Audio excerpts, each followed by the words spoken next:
tadi kan ke rumah sakit, dapat telepon dari rumah sakit Bayangkara, katanya disuruhnya Diana sebagai kakak korban tuh minta ambil darah untuk hasil DNA gitu kan Mak.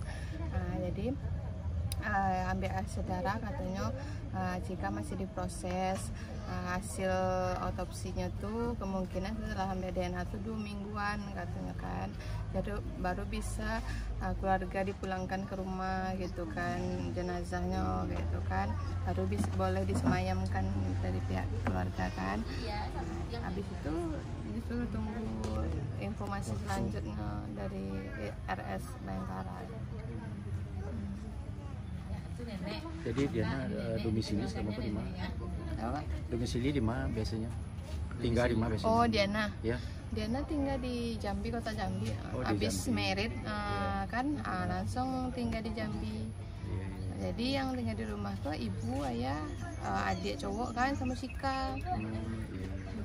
Jadi Diana anak pertama. Ya, anak pertama.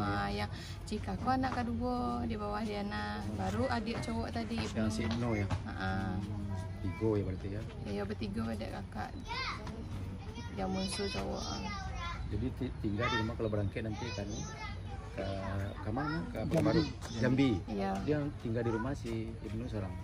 Iya, kan saja hilang Cika bertiga lah sama ayah kan, ayah ibu Ibnu.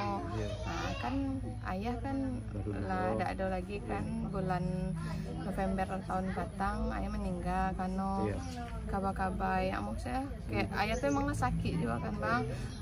Itu kan nama sakit kan kepikiran anak ndak ada bersobok kan makin down, makin parah.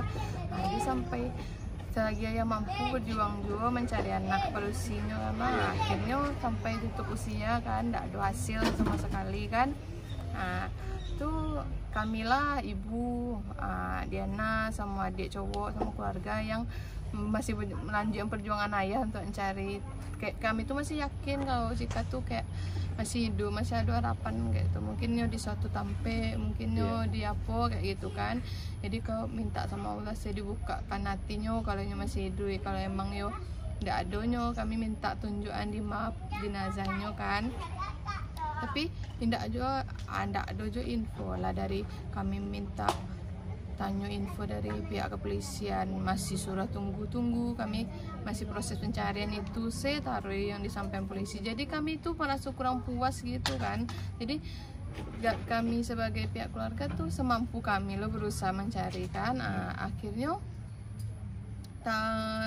kayak gitulah dapet hasil kan, keberadaan terkait sama kasus-kasus Iko baru terbongkar. Cika kalau seandainya mungkin tidak ada kasus mutilasi di Indaku, mungkin kasus Cika bakal sama hasil dari tahun-tahun batang kan tetap nihil gitu kan.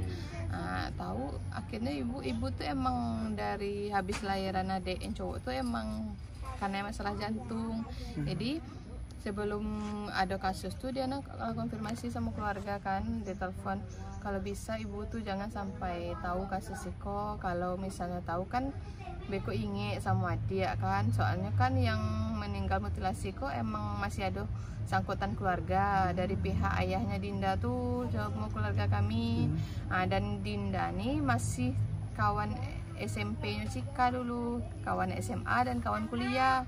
Tapi di kuliah tuh adalah beda jurusan gitu Bang, cuman emang satu kuliah. Jadi kalau tahu kasus kayak Iko kan, jadi takutnya ibu tuh kayak shock gitu kan. Jadi beku terkaji, jadi itulah dipantau sama keluarga. Rupanya orang lain yang ngasih tahu kan, orang lain kan nggak tahu riwayat penyakit keluarga, tapi kan niatnya baik kan Bang untuk ngasih tahu. Cuman apa ibu shock gitu kan, kayak orang yang dipercaya, orang yang kayak memang kayak orang yang kami anggap keluarga adik ya, anak gitu kan.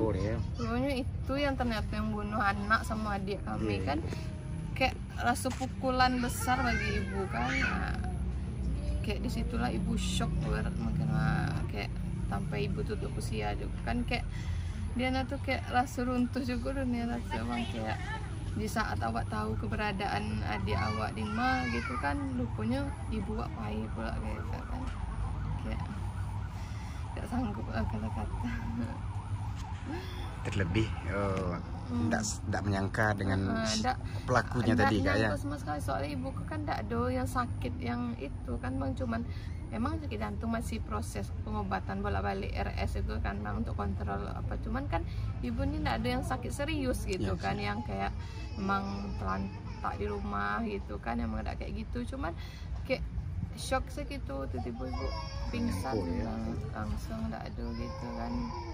Apalagi di masa pencarian ibu tetap sehat waktu itu, ke berbagai daerah dicari ya, ada kabar tentang Cika, dicarinya ke lokasi tersebut ya Kak ya.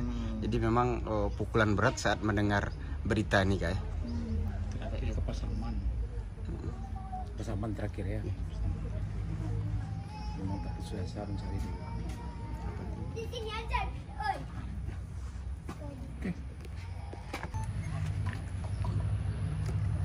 Kalau Diana pribadi sebagai kakak kandung Siska, Cika kan, kayak kamu keluarga besar tuh berharap kayak keadilan lah bagi kami, soalnya kan emang kematian tuh kan emang takdir Allah kan bang, cuman kan mungkin ada sangkutan juga kan atas kasus ini, kayak kurang terima gitu Diana kan bang, kayak itu walaupun takdir Allah tapi kok melalui ini kayak itu, kayak Diana sama keluarga tuh minta keadilan dari pihak Bapak Haji tuh kayak minta keadilan lah, kalau bisa tuh nyawa harus bayar nyawa juga Diana harap kayak gitu.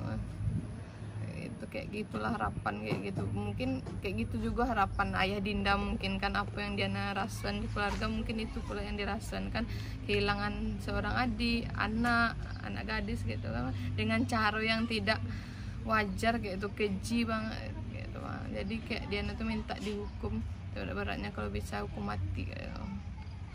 Itulah harapan kami sekeluarga gitu.